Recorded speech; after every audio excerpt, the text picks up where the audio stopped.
जैसे पंचोग्र पापाश्छल छद्मकारिणः, 3 प्रकार के पाप होते हैं। एक होता है साधारण पाप, जो पूजा पाठ जप तप करने से, स्नान करने से कट जाता है, और दूसरा होता है उग्र पाप, बहुत बड़ा पाप होता है।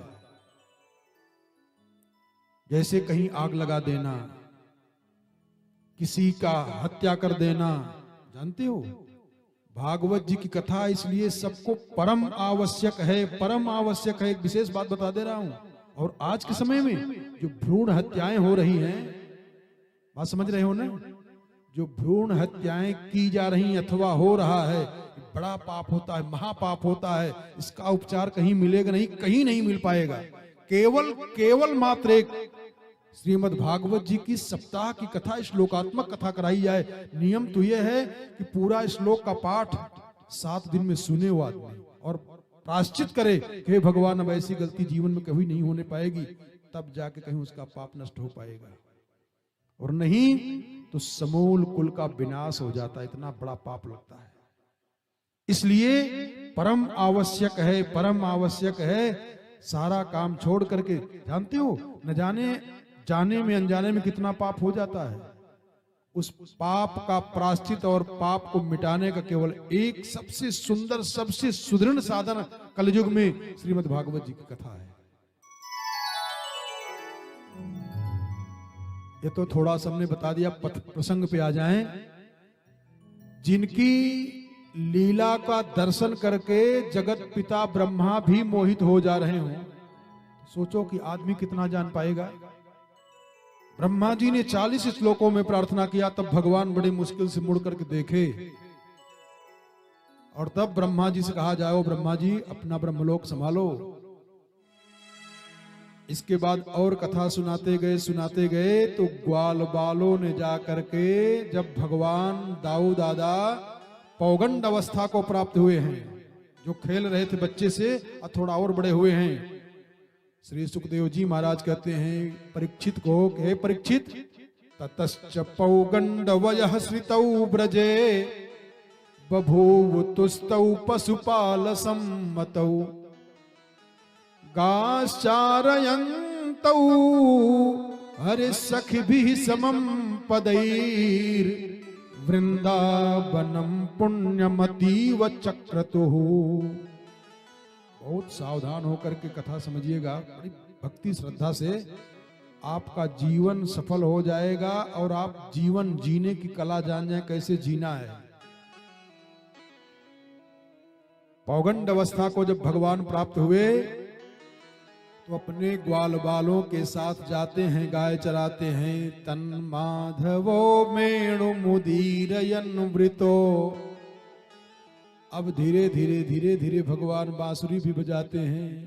अगोपैर्गृणद्भिः स्वयसो बलान्वितः पशून् पुरस्कृत्य पसव्यमाविशत् विहर्तु कामः कुसुमाकरं वनम्।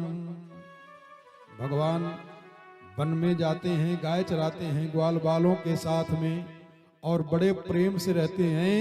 तो ग्वाल बालों ने कहा, आपस में खूब करते हैं, बांसुरी बजाते हैं, खेलते हैं, कभी कुछ नाना प्रकार का खेल खेलते रहते हैं। कभी भगवान गाते हैं, बलराम भैया गाते हैं, उनके बांसुरी पे तान मारते हैं। क्वचित गायति गायत्सो मदान्धाल्य स्वनुव्रतैः उपगीयमान चरितः स्रग्वी संकर्षणान्वितः क्वचिच्च कलहंसानाम अनुकूजित कूजितम। कभी कभी भगवान न कोयल के जैसे अपने आप ही बोलते हैं, जैसे तोता बोलता है ऐसे तोता की आवाज निकालते हैं, कभी कोयल की आवाज निकालते, जैसे बच्चे खेलते हैं ऐसे खेलते हैं। मेघ गंभीरया वाचा, कभी बादल के जैसे गरजते हैं। और चकोर क्रौंच चक्रहव भारद्वाजांश बर्हिणः, ये सब भगवान लीला करते रहते हैं। और उसी समय कुछ ग्वाल बाल आकर के भगवान से कहते हैं, लाला एक वन में बड़ा सुंदर फल का वृक्ष है, ताड़ का वृक्ष है, और उसमें फल बहुत लगा हुआ है लाला कन्हैया, लेकिन उसमें एक गधा रहता है, धेनुकासुर नाम है। ध्यान देना, बहुत ध्यान देकर समझना, नाम है उसका धेनुकासुर है। श्री दामा नाम गोपालो, भगवान से कहता है कि कन्हैया हरे राम के सव्यो सखा, सुबलस्तोक कृष्णाद्या गोपाह प्रेमणदमब्रवन। भैया बड़ी प्रेम से निवेदन किया है, राम राम महाबाहो कृष्ण दुष्ट निबरहण, इतो विदूरे सुमहद वनम तालाल संकुलम, फलानि तत्र भूरिणि पतन्ति पतितानि च सन्ति किन्तु वरुद्धानि धेनुकेन दुरात्मना। भागवत जी कथा। श्री दामा छोटे कृष्ण ऐसे ऐसे कई सखा भगवान से निवेदन करते कि लाला उस ताड़ के वन में बड़ा सुंदर फल है और फल गिर भी जाता है, लेकिन वहां एक धेनुकासुर नाम का एक दैत्य है, राक्षस है, उसके डर के मारा कोई वन में जाता नहीं है।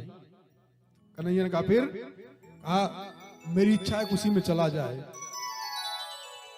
भगवान ने कहा चल, और अपने मित्रों को लिवा करके भगवान जाते हैं। तस्मात् कृत नराहारात् भीतैर्भिर्मित्रहन् न सेव्यते पशुगणैः पक्षि संघैर्विवर्जितम्।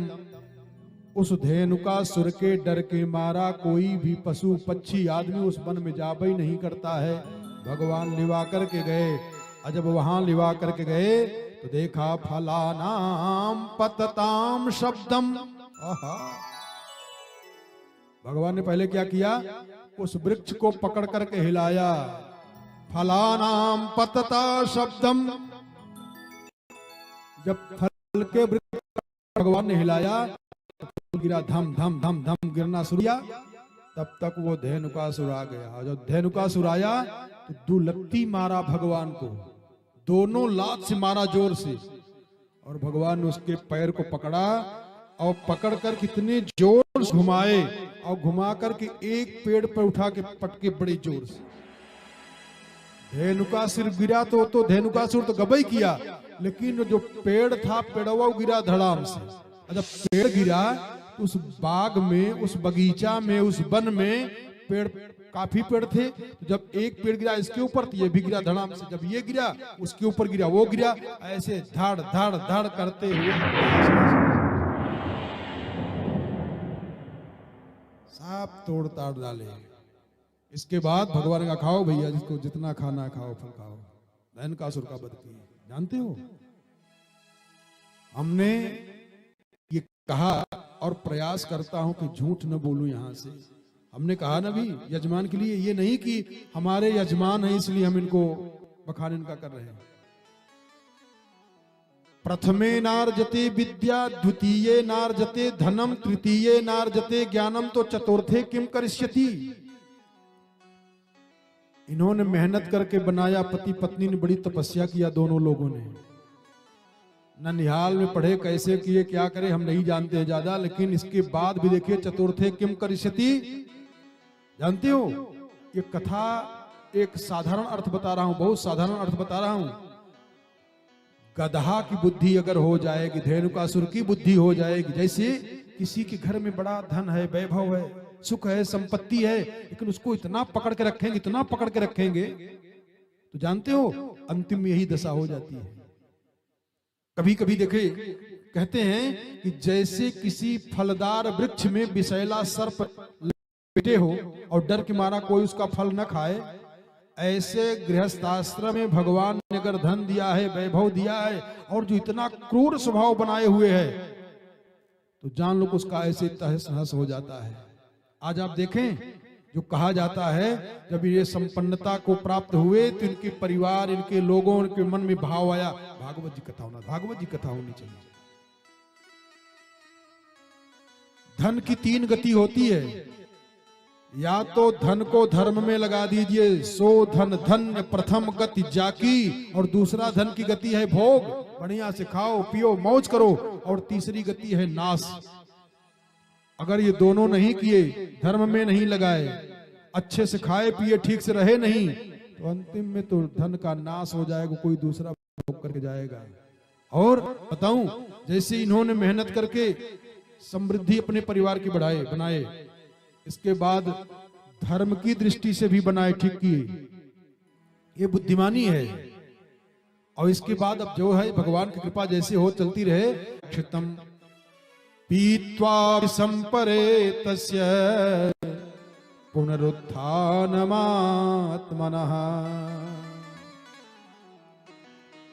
परीक्षित, यमुना जी के नदी के किनारे जल में कुछ गाय जल पी तो मूर्छित होकर बेहोश हो गई।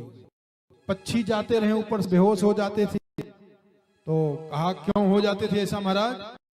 राजा परीक्षित ने कहा ये ऐसे हो क्यों जाते थे? तो कहा यमुना जी के काली दह में कालिया नाग रह रहा है, उसी के विष के कारण वो जल विषैला हो जाता है, और कोई भी पशु पक्षी पानी पीता है मूर्छित हो जाता है, कोई तो मर भी जाते हैं। तो राजा परीक्षित ने प्रश्न किया कि कथमंतर जले गाधे न्यग्रहणाद भगवान अहिम सवै बहु योगावासम यथा विप्र कथ्यता।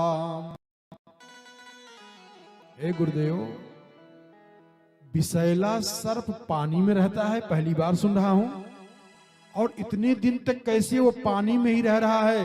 विप्र कथ्यता। गुरुदेव जरा हमको बता दीजिए ऐसा क्यों हो गया? तो कहा एक बार सर्पों के साथ में ये बात लगी कि गरुण जी सर्पों को खा जाएं, और ज्यादा सर्प खा जाएं, तो सर्पों ने एक विचार बनाया, ऐसा कहा है कि एक एक सर्प गरुण जी के पास जाएं और उसको खा जाया करें, नहीं तो ज्यादा सर्प मर जाते हैं। तो यही जो कालिया नाग है, ये जब थोड़ा जवान हुआ तो इसका कोई नहीं जाएगा, और खुद भी नहीं गया। इसका नंबर लगा गरुण जी के पास जाने में, तो ये खुद भी नहीं गया, दूसरों को भी रोक दिया। तब गरुण जी को गुस्सा आया, जब गरुण जी को गुस्सा आया दौड़े, तब ये भागा, और गरुण जी एक आश्रम पे जाकर के कुछ हिंसा कर दिए थे, तो महात्मा ने श्राप दिया था कि इस काली दह आगे गरुण जी तो नष्ट हो जाएंगे। इसी कारण से वो कालिया नाग काली में रह रहा है, यहाँ गरुण जी नहीं आएंगे। और ध्यान देना, ये तो कथानक बोल रहा हूं, हमारे आपके जीवन में भी ये कालिया नाग बैठा हुआ है। ध्यान देना, जमुना जी की काली दह में कालिया नाग बैठा है। पांडे जी बार बार मत पूछिएगा, बात बोलते हैं तो ये जाके कमरा में कहेंगे इसको बताइए उसको बताइए। सुनिए, केवल भागवत जी की कथा सुने भाई, जब ये पूछेंगे तो हमको बताना पड़ेगा। रामचरितमानस में भी कालिया नाग बैठा है।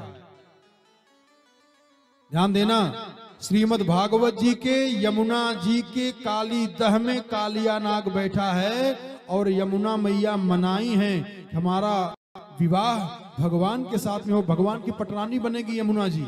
लेकिन कैसे बनेगी? ध्यान देना। और इसी यमुना जी की परम पावन पुलिन पर रासलीला होगी। लेकिन रासलीला कब होगी? जब ये कालिया नाग निकलेगा उसमें से, तब। इसके पहले नहीं होगी रासलीला। हमारे आपके अंदर रासलीला तो होगी, भगवान की कृपा तो होगी, राधा और कृष्ण का नृत्य तो होगा, लेकिन पहले कालिया नाग तो निकले। पता ही नहीं है कालिया नाग कहाँ है।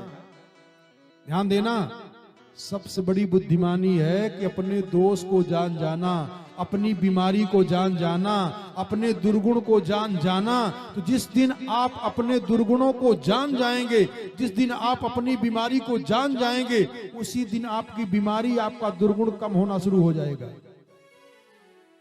बात समझ में आ रही है?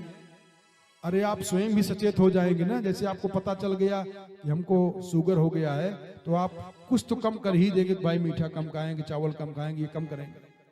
ऐसे ही जब आप अपने दुर्गुण को जान जाएंगे कि हमारे अंदर ये दुर्गुण है, तो धीरे धीरे उस पर आप निगरानी करना शुरू करें, कमजोर होता शुरू हो जाएगा वो।